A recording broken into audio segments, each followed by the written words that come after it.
Alright, today we are going to do a word problem. So let's just read this word problem. A recipe for crumb cake says to mix 3/8 cup of brown sugar and 1/3 cup of white sugar. From this sugar mixture, set aside 1/4 cup for the crumb topping. The remaining sugar mixture is used to make the cake. What amount of the sugar mixture is used to make the cake? So, basically, it's saying that we mix these two types of sugar, okay, together, these amounts. Then we take away 1/4 of a cup of the crumb topping. For the crumb topping. So we need to add these together, then subtract 1/4, and then we need to figure out how much is remaining, because that is what is used to make the cake.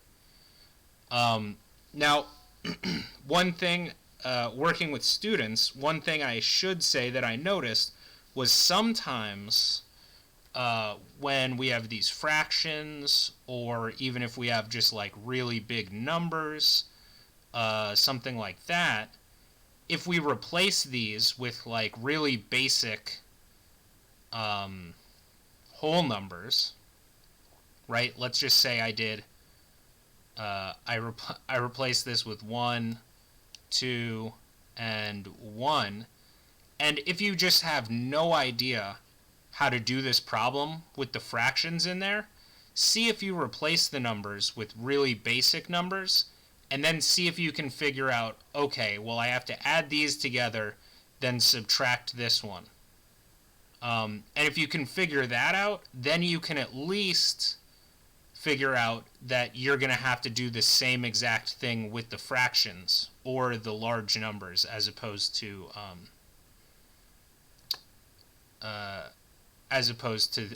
the numbers that you substituted.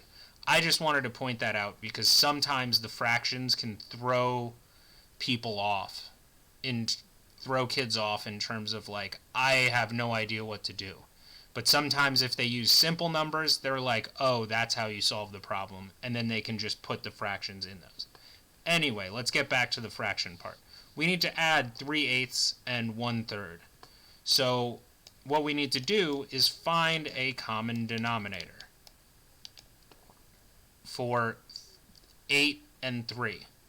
Now, off the top of my head, I can't think of any number other than 8 times 3, which is 24.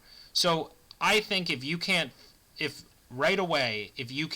of a number that is a common denominator for 8 times 3, and you know that one of them doesn't multiply into the other one, then it's probably not a bad idea just to multiply these two. Because even if it doesn't give you the least common denominator, it'll give you a common denominator, and you'll get the right answer, but you might just have to reduce. So anyway, 8 times 3 is 24, so I'm going to have to multiply this one by 3/3 to get to 24.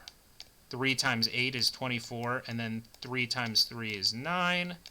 And then I'm going to have to multiply this one by 8/8 to get our 24 in the denominator. 3 times 8 is 24. 1 times 8 is 8. Then we have 9 plus 8. So we have 17 24ths. Okay? That's how much sugar we have. Then it says set aside 1/4 cup for the crumb topping. So 17 24ths minus 1/4. Now, we need to figure out a common denominator for 24 divided by 4. So the first thing you want to look at is, does the smaller number multiply into the bigger number? And in this case, 4 does multiply into 24. I have to multiply it into by 6 to get 24. So 4 times 6 equals 24, and then 1 times 6 equals 6, obviously. So basically we're at 17/24, which is how much of a cup of sugar, which is how much we have. Then we're taking away 1/4 cup for the crumb topping, and then what we have left over, which will be our answer, is what we have to make the cake. So 17 minus 6 equals 11/24. So the answer is C. And I just want to point out that 17/24 is one of the answers, and probably quite a few people would do this first math problem right here. They would do the math right and then just forget about the second step. How many times kids forget about the second step? So it's always good to make sure that you read the question back and you think, is that what I answered? What amount of sugar is used to make the cake? And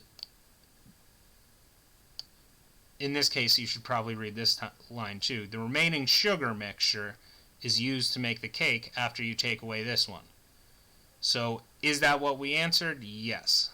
The answer is 11/24 of a cup of sugar is used to make the cake.